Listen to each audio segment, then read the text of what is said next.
Good evening, everybody. Welcome to episode 9 of Pat's Nation Nightly.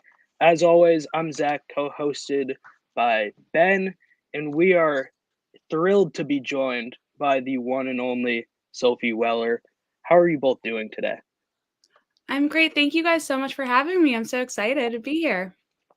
Well, we're excited to have you on. We have a jam-packed episode today. Everything from 30 visits to the NFL draft, and then circling back on the offseason with the top additions from the Patriots this year. Let's start off right there with 30 visits. A few big ones today, highlighted by Drake May visiting the Patriots, getting, like we've said before, 30 visits are when you are really able to get to know a prospect. So Drake Mays is today, along with Blake Fisher from Notre Dame, and I believe it was Jalix Hunt from Houston. So how are you feeling about those 3 visits? I like the Drake May one. I mean, obviously they're doing their due diligence there because a lot of mock drafts have them with May available at number 3, and I think that is a very good thing for this team to have a Drake May available at that spot. They have already spoke to him so many times, so I think this was just one where it's a new environment to kind of see how he is in Gillette Stadium, how he is in that environment with everyone there, getting a feel for how things are, which I think can be super telling. So I definitely like that one, and I think that's the biggest one. I definitely like that they're bringing an offensive tackle for the top 30 visits because we all know that's a big, big need right now. And, I do like some of the guys maybe that, while I respect the guys that are going to go in the first round, all that, sometimes I think with offensive linemen especially, you can kind of find that hidden gem. And I think that about receivers too. I think there's so many positions that, not necessarily quarterback all the time. I think that one's more of a rare, Tom Brady-esque situation. But with some of those other positions, you can really find someone who drops a few rounds and then all of a sudden you get him and he comes into training camp and you're like, whoa, this is a guy who's fighting for a spot on the team, and it shows because they have more to prove, which I always like. So those are definitely the 2 that stand out to me most today. And I'm also excited to hear about Jaden Daniels' visit on Monday. Yeah, and like we've been saying, the Patriots should definitely go quarterback at number 3, no exception. They definitely need that rookie quarterback. I think it was yesterday, Adam Schefter of ESPN reported that Jaden Daniels is likely to be going to Washington, which leaves Drake May with the Patriots. Obviously, there's so much talk around this time of year. It's hard to tell, what's true and what's fiction. Drake May, like I've been saying, I'm not as high on him as Jaden Daniels. He's 21. He's not as experienced, and he's coming from the same system as Sam Howell. But again, if you can put weapons around someone like Drake May or Jaden Daniels, I think that gives them both a fair chance to succeed. You didn't really do that with Matt Jones when he was drafted in 2021. For sure. And Drake May, really, if you look at his college team, I would say he was put in the worst or second to worst situation out of those top quarterbacks, the top 6 or 7 guys. It's probably either him or Caleb Williams who had the worst surrounding cast. And he still performed. I mean, they both still performed, but you're not going to be able to get Caleb Williams at pick 3. But but yeah, they are able to perform well despite not really having a super team around those players. But the Patriots still need to do what they can to just surround them with weapons, whoever it may be. Drake May, I think he does have more potential for success there, but the floor is also probably significantly lower. I also think, like, right now we can't quite say, every day it's like, "Okay, I'm confident now Drake May is coming to the Patriots," and then the next day I'm like, "Okay, no, now I'm not." Until the Patriots are on the clock and the Washington Commanders have made their official pick, that is when everyone will kinda get a feel for what the Patriots are gonna do in that exact moment. Everyone's opinion is changing each day, and also no team is going to truly give away what they're thinking. They're gonna let out some information. I think some of this JJ McCarthy at number 2 pick is a little bit of a smokescreen. It's a little bit of he's a great quarterback, but I don't think he's gonna go number 2 overall. I think passing up on Jaden Daniels or Drake May in favor of JJ McCarthy would be a mistake in that situation. But I think that's being done, so it's making teams think and reevaluate. So, it's all a mind game right now. So every time, like Schefter says that today, and this is not a dig at Schefter, he's hearing these things, but he's probably gonna hear something else tomorrow from whether it's the Patriots, the Commanders, just everything is changing. So until that first night of the draft starts and the Patriots are on the clock, that is when we'll finally know, and we can stop saying this, maybe that. Now, throwing it out there, if Washington gets Jaden Daniels and the Patriots, they get a call from Vegas, let's say, and Vegas wants to trade up to get that quarterback, what would it have to take for the Patriots and Vegas to make a draft day trade? It has to be an insanely good offer. I think there's a lot of pressure on the Patriots to use this pick. They've never been in this position before. And it's almost like, part of it is that there's like this reputation they have for always trading down. That was the Bill Belichick way. It always felt like that people would joke about that. It's like, oh yeah, you have the number 3 overall. Let's just trade down and get, like 4 6th rounders for that. It's like the running, that was like the joke I kept making because it was like, and I wasn't serious about it, but it's like that was just what happened so many times over the last 24 seasons. So I think there's a lot of pressure to use the number 3 pick on a quarterback. I don't see them trading unless it is this like major offer that you truly can't turn down. But I'm both hoping and also just think that it would not be the best move for them considering the lack of offense they currently have. Yeah, and circling back really fast before we continue this draft day talk, just with the top 30 visits, or the 30 visits, I should say, they brought in TCU tight end Jared Wiley today, and that's just someone I've always had on my radar, who I've always been impressed with. He's your stereotypical tight end, 6'6". He's a little heavier than most. He's 240 pounds, so he's definitely a big guy. And he was an honorable mention All Big 12 2 years ago, team captain the last 2 seasons. So tight ends, like you said, Sophie, how you can kind of find the special offensive linemen. I think tight ends are there too, especially someone like Jared Wiley, who's projected to go in somewhere like the 4th or 5th round. He might go now more in the 4th round with the Patriots taking a better look at him. And again, I think it's a standpoint of like picking the guys that are maybe like a little lower down. Like, you think of like Travis Kelce, you'd think like now with his status, he was a day 1, round 1 pick. No, he was a round 3 pick. So it's just, I think that when you bring in these guys that have more to prove when they're top ranked, I mean, yes, they have plenty to prove, but there's like all these expectations and stuff. I almost like it when there's no expectations. The only expectations being placed are by themselves. And that's when they come out and show. I mean, no one thought Demario Douglas was going to be what he was last year. And look at what he did in training camp. And then all of a sudden he was one of the top, after Kendrick Bourne goes down, arguably probably the Patriots' best receiver, just in terms of like foot skills and all that. So I think that those are the guys that almost I prefer in those positions. Listen, if you're on the clock in the 2nd round and a great offensive tackle's there, I'm not by any means saying pass up. Like grab that guy and put him in have him in that lineup.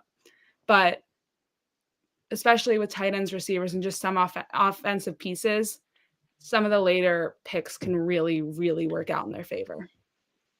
And even adding on to that a little bit, I think it was yesterday or maybe the day before, Kendrick Bourne was on a TikTok live, and he was in there with Jalen Reagor, who obviously Jalen Reagor was a first round pick around that 20 range, taken right before Justin Jefferson. But Reagor was talking about how, as a first round pick, he just felt like, oh, I'm such a good player, and now that he is now I'm saying what he said. This is not my words. He called himself a bust. He said, now that I'm a bust, I can just play free. Um, again, it kind of goes with that, where when you don't really have that like mentality that you're the best and you can just go out there as a first round pick. Oh, I dominated in college, so now it's definitely going to translate. No, it's a whole different game. Yeah, I mean, I think that story sums it all up. That clip right there was like, I remember actually seeing that and thinking the same thing, where it's like that idea of playing free. That's how football, like, I think if you're gonna have success, that's how it should be. It's a game. It's how, you go out and you have fun. Yes, you want to win. You're competitive. You're doing this for a living. I get that. There's always going to be that serious note, but I think there should be some aspects of fun. And I think back to the Dynasty documentary, and I have my own feelings about how it was, but it did seem for so many years that players kind of lost that sense of fun. Even coaches lost that sense of fun.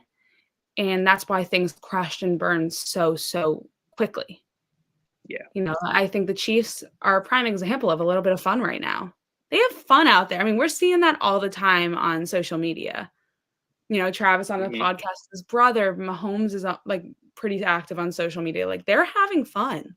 They love what they're Andy doing. Reid downing a cheeseburger. Oh my God, what an icon. Him and Bill Belichick in a commercial is what we need next. But things like that, where it's the prime example of that's the next dynasty, and that's why they're working right now. That's why it's clicking. For so long it was that mentality of like, no fun, just the game, and that worked. But we're in a totally new era of football. We're seeing that with the coaching changes. It's now these young former players that are getting the opportunities and that are resonating with the players. So I think because of that, that's where this change is starting to come in, and it's just going to continue to evolve. Kind of going off that a little, I would love your opinion on how, like, specifically the Patriots coaching staff are interacting with you guys, and how is it different than when Bill Belichick was there last season? I know we were talking about that a little before the show, but as we all know, former player in Gerard Mayo, former team captain, taking over for arguably the greatest coach of all time, right? So what's been different from the perspective of someone who's been in the locker room the last year? I think it's just a little more open. Bill was Bill, and I'm never gonna knock him for just like being the type of coach he was. Because again, 6 Super Bowl championships, he's the greatest coach of all time. There's no denying that. But Bill had a set way of doing things, and a lot of that relied on not talking to the media.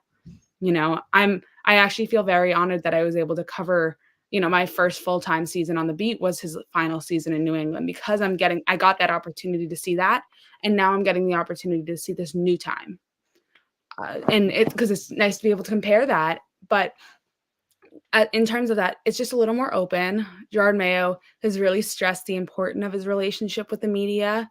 We had an off the record kind of meet and greet with the new coaching staff. I want to say about like a month or two back, which was really nice just to get to talk to them. And it's, free flowing. Like, you can talk to them really about anything. And yes, you're asking them questions, but it's also just a chance to get to know them. I didn't really know personally many of the coaches last year. I couldn't tell you like some of their hobbies. Whereas like now, it was fun to have those little conversations. And as for press conferences, again, he's a little more open right now. Listen, when that first loss, or when that, maybe if they get on a bit of a losing streak, when that starts happening, I don't know how he'll be. He might not be as open with us, but I do think that it will never quite go back to what we got before, which was the same answer 5 times in a row. Which is both great and scary for media because we don't really know what to do with that anymore. I joke with my bosses they're always talking in our chats because A to Z covers all 32 teams. I just do the Patriots coverage, but they're always talking about like, oh my gosh, can you believe this answer? This answer was so funny. And I'm like, I never could have related to that, but now I can. So it's just a new time. Mhm. And I guess just real quick, I mean, you see that all the time with, especially like Mike McDaniel, another AFC East coach, just like clips of him in press conferences where he's just straight off the dome, just like making puns with the media and having a good time. But going into the chat real quick and circling back to the draft, with Carlos, what about a trade with the Giants? Dropping to number 6 isn't as talked about, but it could be an outcome with their potential need at quarterback. Daniel Jones, obviously, currently the starter. Yeah, I think a trade with the Giants, that's one I would definitely think they could be more open to. Because when you get to number 6, you're looking at, probably JJ McCarthy still being on the board. Unless, again, I think some of these rumors are kind of just to get things talking, but I do think that's a real possibility that he'll still be available. And if that's truly the case, then you can grab him right up. And I think that would be a great outcome for the Patriots is to have JJ McCarthy. What I like about him too is that he's worked with an NFL coach before. He's had that experience. I think that's kind of, along with his skill is mostly what's talked about, but I think a lot of it is also how these players will interact with the coaching staff, how they'll take it. So I definitely like this idea of him coming in because it's an option. But again, I think it's going to have to take a massive offer to get rid of number 3. I think it would have to be 3 first-round picks for the Patriots to accept, and maybe even a third or a fourth, depending on if the Patriots send like a first round this year and the 5th. I could see that happening for like 3 firsts and a fourth or something like that. If the Patriots do trade back to 6, JJ McCarthy wouldn't be my first choice, just because you've already passed on the top quarterbacks, and although JJ McCarthy is a very good quarterback, I don't think he's top 10 quality. And again, you won't know until you won't know, you don't know until you don't know. Until he actually steps on the field, you don't know how good he really be. But it scares me a little bit just how much was around him at Michigan, right? And how easy it was for him to succeed. As opposed to some of these other quarterbacks like Caleb Williams or Spencer Rattler, or some of these quarterbacks who didn't have that many weapons around him, who still found ways to succeed. If the Patriots do get 6, I would love Joe Alt if he's available, because then you get your tackle, and then maybe you trade back in the first round for a quarterback like Penix or someone like that. But I also think the Patriots are more than a quarterback away, right? You need a receiver. You need a tackle. You need all these positions. So maybe this is your final, I want to say, rebuild year, or the final year till the rebuild actually starts. You get your quarterback in 2025 in the next draft, and you basically surround him with talent this year. I mean, what do you think about that? So the only thing about that is I don't think the prospects in 2025 are as good as the prospects this year. And that would be my one issue. I think you take a quarterback this year, regardless. It doesn't have to be the first round. Like, it could be Michael Penix. It could be Spencer Rattler, whenever that may, like whenever they're available on the board, when the Patriots want to kind of take that bite. But the prospects in 2025, I don't think are what the team should be looking at as the solution to everything. Yes, I totally agree with you. It couldn't have been said any better. They are not just a quarterback away. One quarterback is, unless you're Tom Brady, is not going to fix all the problems with the Patriots. So that being said, kind of looking at it from the standpoint of, oh, well, we can just give it another year. Okay, so then you're going to, yes, Jacoby Brissett's an option. We could go through another year, Bailey Zappi starting, all that. But I think it's time to get a rookie in there and have him be part of that rebuild year, if that's the plan. Because if you have a rookie come in next year too, that's another rebuild year, in all honesty. Because having a situation like with CJ Stroud doesn't always happen like that. typically they need a year to kind of get themselves together and learn the speed of the NFL and all that. So I definitely think that they have to take a quarterback and one of those kind of like top 10 quarterback prospects at least at some point during this draft. And you don't know, like, the next year's quarterback class, right now it's not looking too great, but if someone breaks out, you don't know if you're going and going to be picking inside the top 3 again or inside the top 5, inside the top 10. So there, even though the quarterback class right now it's not looking too great, you still probably won't be in the best position to get your guy. We mentioned, or you two talked a bit about Michael Penix. Sophie, I'm interested in what you think about the fact that the Patriots just haven't had any reported contact with Penix. Yeah, I mean, I'd be shocked if they haven't at least talked to him. I'm sure that there was some conversations to be had at any one of these things. I do think if they were considering not taking a quarterback at 3, Penix would be in on a top 30 maybe, or at least there would be something more reported. I think the lack of reporting on some of these prospects that are a little farther down the line is kind of telling for what they're going to do or what they might not do, which is they probably won't trade the pick. But listen, this is all just my opinion on the matter. I don't really know, but I do think we'd probably be hearing more if that was something that they were seriously considering and not just telling everyone they were considering. Now, let's just say the Patriots do get that quarterback at number 3. Jake May, Jaden Daniels, JJ McCarthy, whatever. Do you go wide receiver or tackle in round 2? Who's on the board? I mean, you can't just take either one to take it, either one. And I know that's like a very confusing way to put it, but it's like if there's a great offensive tackle on the board, even though the plan was to take a receiver, you grab that tackle and that's a Patriot for the next season. But if it's the other way around, you're planning to draft a tackle, but this wide receiver that everyone loved just dropped down so much and no one's taking him, you do it right there. So I think it's like I can't sit here and say, oh, they should take this one with this pick or they should take this one with this pick. It's gonna because it's so hard. It depends on who's on the board in that moment. Like if we're on draft night on this conversation and right before the Patriots pick, I could give my opinion on the matter, but I have to see who's taking who before then. That's why I What love would the a draft too. Yeah, You exactly. you don't know. Yeah. What would a successful draft look like for you? I know obviously there's so many questions and you don't really know what's going to happen until 8 o'clock in 2.5 weeks or whatever it is. But what do the Patriots have to do to be like, okay, they put themselves in a pretty good spot here? Yeah, I mean, their lack of moves in free agency kind of made this draft even more important. I mean, we already knew it was like the most important draft in their franchise history. But because of their lack of moves, it now becomes so a successful draft is going to be to take the main players that they need to build around, but they also need depth. I think that is what's going to be key is it's not just taking, one wide receiver or one if they're going to do that, then go back to the free agents, look who's available and start bringing some guys in for visits because you can't rely on the same 4 guys the whole season. We saw it.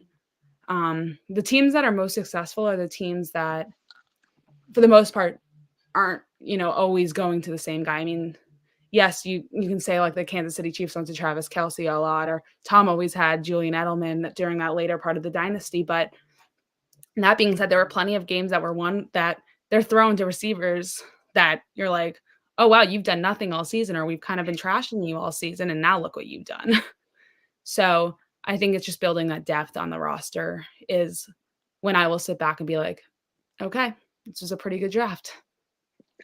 Would you prefer, again, it does kind of depend on who's available and all of that, but with the Patriots currently having 20 open spots, do you think more of that space should go to undrafted free agents or to more so depth pieces who are currently veterans? I haven't actually thought about. That's a very good question. That's a tough one. I like that one. I'm gonna kind of think out loud here for a minute. I always like a good undrafted free agent. I think, again, those are like you can find a gem just kind of sitting there.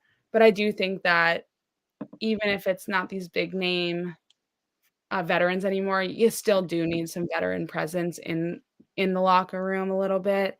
You know, the captains, it almost feels like we kind of know. You know, like I would be shocked if Kendrick Bourne's been wanting it so bad. I'd be shocked if he doesn't have that captain's patch this year. I think Hunter Henry will have it again.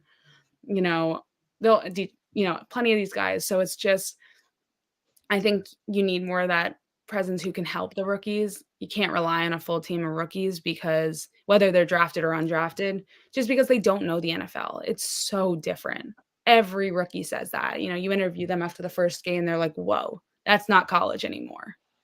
So I think you need a mix of both. You have 20 spots open. Okay. It can be, you can bring in plenty of rookies, but save a few of those spots and bring in veteran pieces for the room. Even if they're not going to maybe, who knows if they'll still be there when the first season rolls around and you have to do the roster cut. But at least for training camp, when you're trying to develop these guys, that's a huge presence to have. Absolutely. And it's also noteworthy to see a bunch of these top visits that are happening, not even top 30, just visits in general with the team's meetings. You usually see those players' names again, either in August or when someone gets hurt. Most of these guys, for example, TJ Luther, who's on the Patriots, met with the Patriots a bunch in the before the draft last year. He's out of like Gardner Webb, not a huge D1 Power 5 school. Everyone's like, why are you meeting with this guy? Well, it's because the Patriots had a bunch of injuries at receiver and they needed to grab someone, and TJ Luther was there and they were already familiar with him. So that's just another something to keep an eye on. If these prospects that I'm meeting with aren't necessarily, the first or second round overall picks, they might, be utilized in the future to bring in for a tryout or a workout. And I want to answer that question that you just pulled up. Actually, you beat me to it. There we go. Which was the position group that needs the most help. I liked it. I think specifically, I have to go with the wide receiver room. I think that's the most telling. Kendrick Bourne, having him back after the injury is going to be so big. That re-signing him and Mike Owenu were two of my favorite moves for the Patriots this offseason. Just because even if you're sitting here saying like, oh, Kendrick Bourne, you wanted a bigger name receiver, you wanted that true wide receiver one. Unless you were like, again, I had the experience of seeing the dynamic a little bit more in the locker room. Kendrick Bourne is so important in that room. So I can't say it enough. He truly has a presence that just unites these guys and just gets them hyped up. That's the truth of it. He just hasn't gone. I mean, we see it on his videos on Instagram. He's working with Demario Douglas, Tyquan Thornton, Bailey Zappi. Like, these are guys who, besides Demario Douglas, those other two guys are kind of the, a little bit less of like the standouts from last year. So just to see him taking on that presence to be able to help them, I love that. I do agree the cornerback room could definitely use more of a veteran presence, especially because, you have Christian Gonzalez coming back. But you lost the veterans that you truly needed in that room. So I do agree that one big addition in that room should be a veteran cornerback as well. We heard it from Zappi a bit as well. I mean, Kendrick Bourne has given so much insight on his like workouts and behind the scenes with all of that.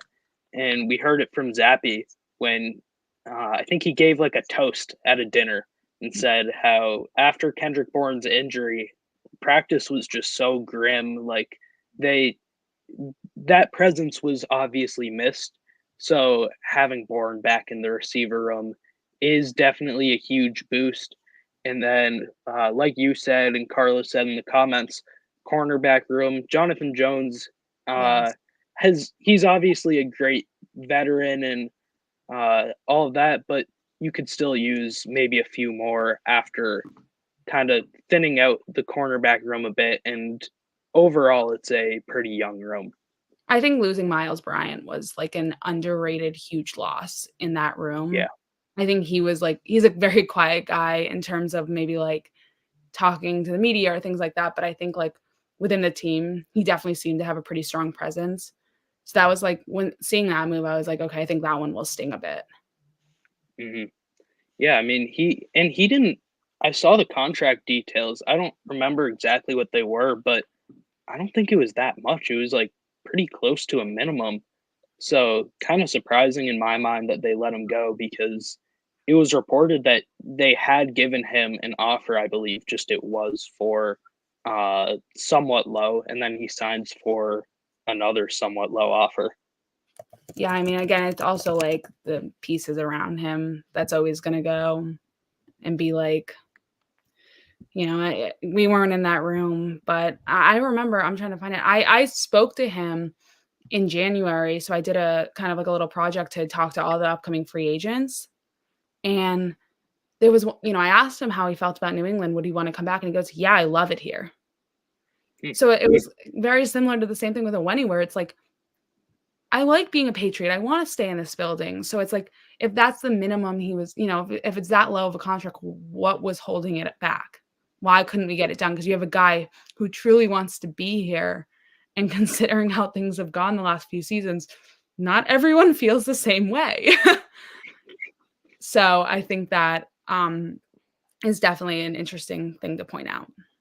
Absolutely. And I was kind of surprised that people like Kendrick Bourne, Hunter Henry, Josh Uche, some of these players, like they came back. And especially Michael Wenu, I really wasn't sure he was going to come back. He came back for a good price too. Like it was not a massive overpay. Kind of going back to what you said about the cornerback room, it's kind of they're like a lot of old veterans. I don't want to say old because they're like in their 30s, but if we're thinking about it, like Jonathan Jones, Adrian Phillips. Oh, excuse me, Jabril Peppers. Sorry, Adrian Phillips left already. Jabril Peppers. A lot of these guys in that room are 28, 29, even 30.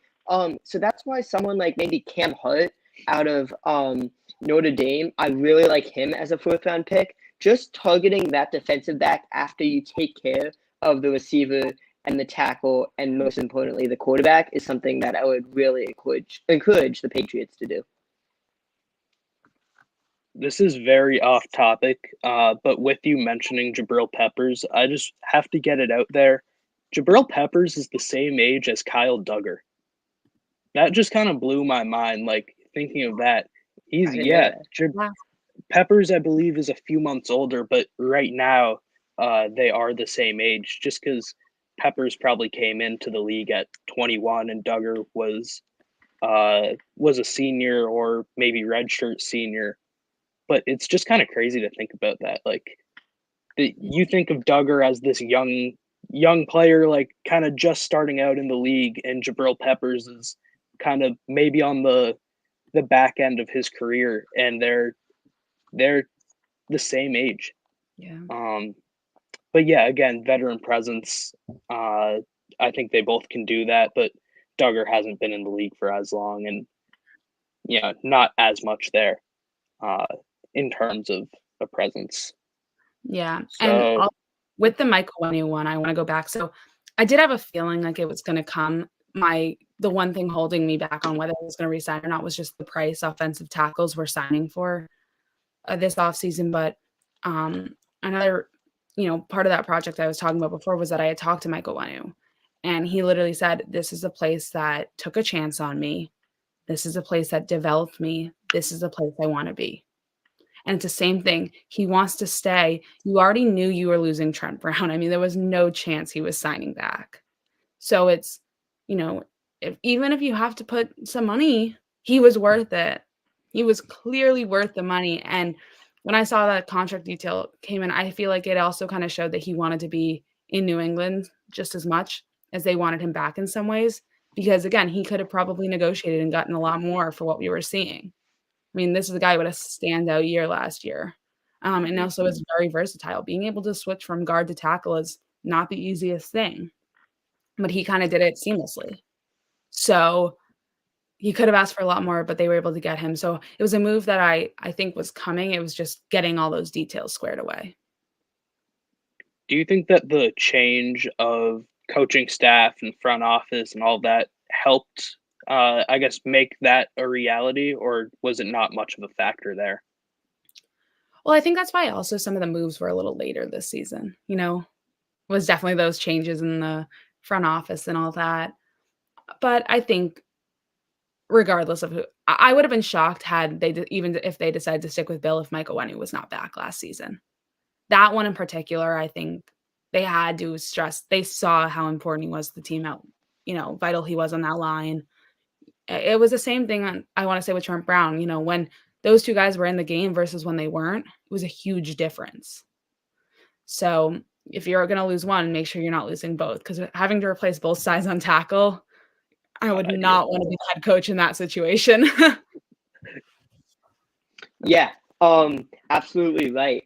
Talking about free agency just a little bit here, do you have a move that sticks out to you as, man, the Patriots really had to do that, besides obviously Michael Wenu? Yeah, so I do think the KJ Osborne one, that's the one that immediately comes to mind. Again, I think that's a guy who maybe is slept on a little bit, but when given the opportunity to shine, can really do that. They weren't listen, they tried to name big name receivers and it didn't work out. Um, One in particular, we all know how that ended. His girlfriend didn't want to come here. So when that's the case, I think that you have to pivot, and they did that. They pivoted to KJ Osborne, who is a guy, my boss who helps cover the Vikings immediately messaged me and was like, that's a really good pick for the Patriots. That's a great option for him. So it's someone who has moments of brilliance, and then if he can come in and you can really develop him and have him fit in the system the way you want him to, it can really work out. So I think that would be the best one so far, and Now, for non, like, re-signings.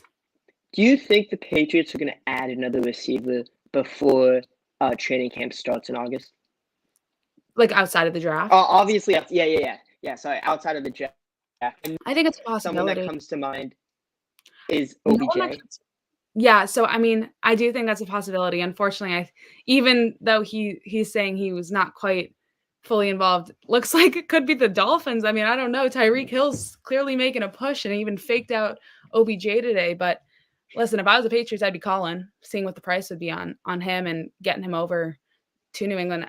Especially, I think that the AFC East just became a tad bit easier. I mean, it was the one of the worst divisions to play in, and they still could finish last. But losing Stephon Diggs for the Bills, Patriots defense just got the best, early. What's the next like holiday that you get presents? What, like Christmas present? I don't know. I'm trying to think of like the next holiday you get Sure. presents for, but the That best works. early present they could get. Because it's not having to defend him. That's a guy that's really hard to defend. So it's things like that. And, we don't know how the Jets are going to be. We kind of have a feeling the Dolphins could be leading the division this year.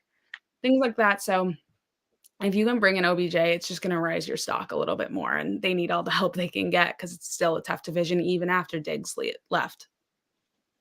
I don't know how much OBJ necessarily raises the ceiling of the Patriots receiver room, but he definitely does raise the floor.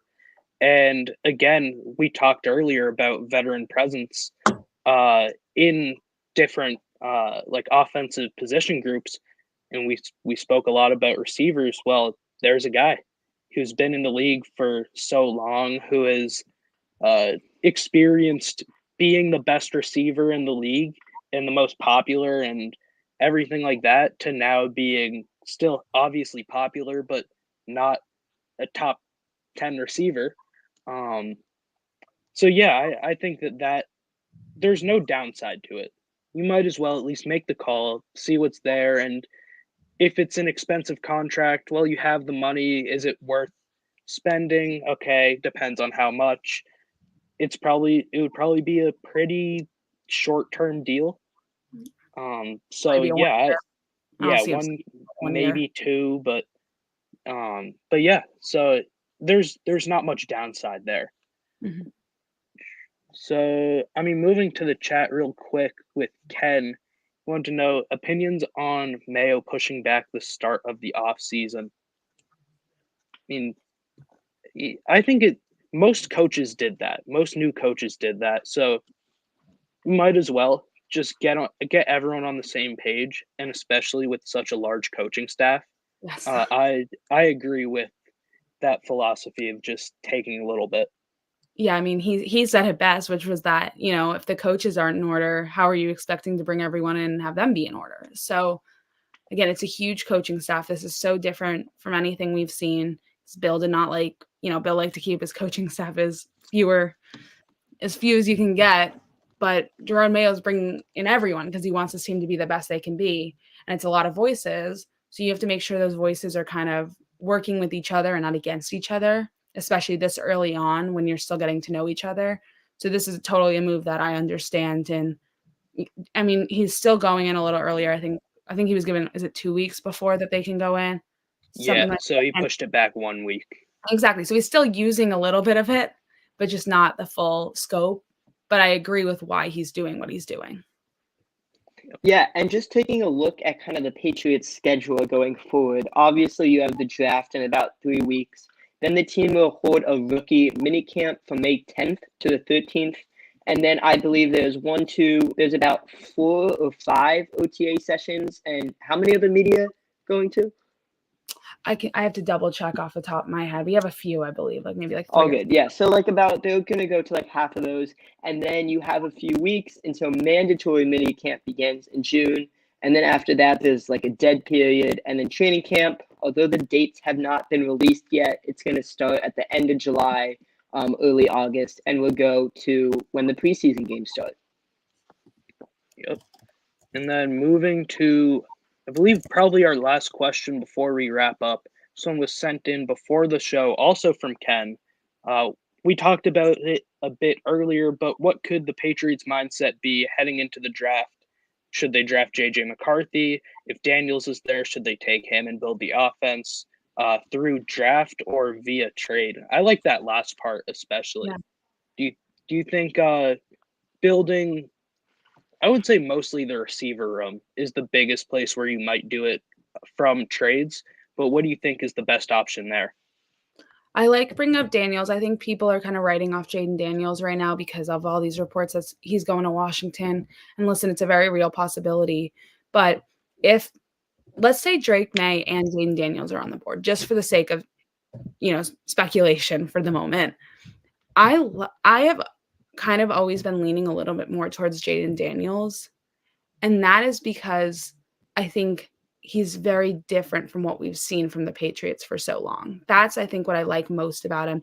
He is a running quarterback, which I also think is proving to be a very important quality in this league. And not to say Drake May doesn't run, but he's definitely more of like a pocket passer, that he has the arm. That's what we know about him.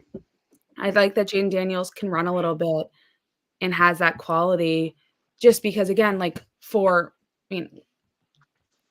how long? I mean, you had Brady for 20 years, and then you bring in Mac Jones, who's supposed to be this like follow-up pocket passer, kind of seen as like the next guy, and it just didn't work. I think that too much of the focus has been on replacing Brady, and there needs to be this new focus on finding your next quarterback outside of that. I think the new regime helps that too, Yes. obviously. Just whole new mindsets through the entirety of the organization. Mm-hmm. Let's see. I'm just trying to see if we have anything else in the comments. Hold on. There we go. Another Ken question. Love it. Ken, 3 in a row. Little three-peat from Ken. I believe it's what would the effects be on the off season, pushing it back. Just again, being more prepared for the coaching staff, being on the same page. Realistically, I don't think that extra week of having players in probably wouldn't be too substantial, especially because you don't have your whole team there. You're still waiting on the draft, and Patriots only have 70 of their possible 90 players signed to the roster right now. So getting that extra week, it's not that big of a difference between getting an extra 2 weeks. I would prefer just taking the time to get the coaches on the same page. But With follow that up, I think that was said perfectly. Yes, let's go. But I believe with that, I'm now starting to lag. I'll take over for a second. I think So I guess this is a good time to wrap it up. Zach, you good? Shoot, we almost made it a whole show. Anyway, Zach's lagging a little bit, but me and him just wanted to thank you again for coming on. Like we said, every Friday we have a new guest on. Sophie was our first, real big guest. Of course, we had PGS Nest and Carlos on, which we loved, but getting a beat writer on is awesome. And we hope for the following weeks, we continue to build and get more people on to share their unique perspectives. So again, thank you very much, Sophie, for coming. And our next show will be on Wednesday. Thank you guys for having me again, and watch that next show. They do an awesome job. Thank you very much. Zach, anything? Thank you. Thanks for coming on again. Of course. I Bye, don't guys. think so. I'm still somewhat frozen. So we'll see you all later. Thanks for joining.